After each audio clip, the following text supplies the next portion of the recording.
Salutare, oameni buni! Haideți să vă mai povestesc ce am pățit când am fost să lucrez aici în Germania, mai exact la Bielefeld. Am lucrat la un depozit printr-o firmă intermediară la care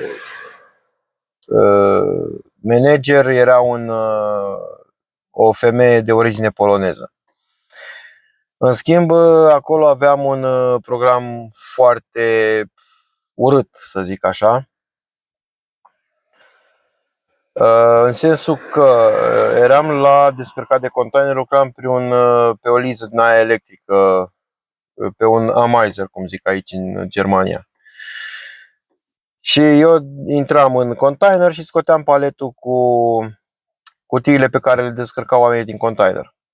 În schimb, programul era foarte în dezavantajul angajatului, muncitorului. În sensul că în momentul când aveai activitate și descărcai cutiile din container, trebuia să te duci cu un cod QR să scanezi pentru a te pune la lucru, ca și cum ai începe munca. După ce termini acel container de descărcat, trebuia să te duci înapoi să scanezi acel cod QR pe care ți-l dădea pentru a te pune la pauză. Ideea era în felul următor, pentru că munceam undeva, stăteam acolo undeva la 10 ore, iar din 10 ore eu eram plătit decât 5. Pentru că dacă nu aveam de muncă, rămâneam tot la pauză. Când am luat banii pe o lună întreagă, am văzut că am luat decât 860 de euro pe toată luna. Un salariu destul de mic aici în Germania. După care, a doua lună, că n-am stat decât 2 luni de zile acolo și am lucrat pentru că nu mi-a convenit. A doua lună, în schimb, când trebuia, după ce terminam de descărcat acel container, nu m-am mai dus să scanez acel cod QR să mă pun la pauză. Și, bineînțeles, salariul a fost undeva de 1600 de euro. După care șefii au văzut ce am făcut eu, au încercat a zis că o să-mi taie din salariul următor, eu am spus că o să anunț Arbeitsgerichtul și țolul. Pentru că nu mi se pare normal să stai 10 ore la muncă și practic să fii plătit decât 5. Pentru că, luând-o logic, nu e vina mea că nu au ei containerele la descărcat. Eu am venit la muncă, nu? Trebuie să-mi dai de muncă. Dacă nu dai de muncă, nu e vina mea. Bineînțeles că luam 860 de euro în ideea că eram și șofer, conduceam și microbuzul de muncitori.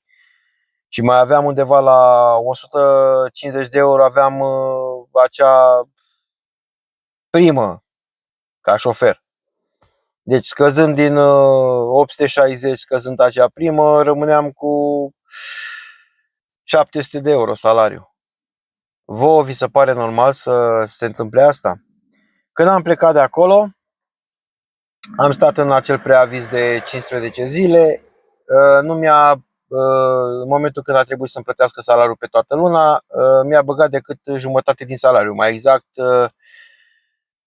350 de euro. La care am sunat-o pe acea șefă și i-am spus: de ce atât de puțin? Pentru că atâta meriți, mi-a spus. Ok, atunci o să sun și eu și o să fac o programare la țol și o să mă duc cu toți fluturașii și o să spun toate neregulile pe care le aveți și stilul de program pe care le aveți, care nu este legal în Germania. Când am auzit de această chestie care am spus-o, în următoarea oră mi-a băgat și cealaltă jumătate de salariu. Deci de asta zic că am avut parte și de experiențe din acestea neplăcute. Și pot spune că chiar era foarte urât. Ca șef de echipă, era un moldovean care, bineînțeles, șefa aceea, prin el își bătea joc de noi, începuse să țipe la noi. Și să vă mai spun o fază tare care am am avut acolo. A venit un container și avea o plasă din aia pentru ca să țină cutiile să nu cadă în momentul când deschizi ușile la container. Și acea plasă era legată, nu avea acele clipsuri de prindere. Și mi-a trebuit un cutter ca să tai acea sfoară, pentru că era groasă, era de, cum să spun eu, era destul de groasă, nu puteai să o rup cu mâna. Și am cerut un cutter șefului de echipă, la care el a început să țipe că nu vreau să muncesc, că ce-i cer lui cutter, că n-am chef de muncă, să mă duc acasă. Și am zis, băi omule, ți-am cerut un cutter să tai asta, să tai sfoara asta. Nu ți-am cerut imposibilul. Ce, că nu vrei să muncești, că... Zic, ok, bun, atunci în cazul ăsta o să mă duc direct la directorul depozitului și o să stau de vorbă direct cu el. Când a auzit chestia asta, s-a dus și a adus o lamă de cutter și mi-a tăiat el acea plasă. Deci ca să vedeți ce fel de oameni și peste ce fel de oameni putem să dăm aici în Germania. Eu stau și mă întreb cum a putut să-l pună pe acel om șef de echipă. Pentru că mi se pare destul de bizar să pui ca șef de echipă un om care efectiv, cum să vă spun eu, nu are nicio treabă cu realitatea.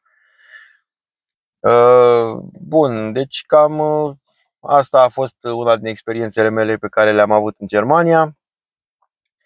Și bineînțeles, bine, nu zic că sunt și firme ok care plătesc, care își fac treaba și chiar sunt demne de respectat. Dar sunt și firme care își bag joc de oameni.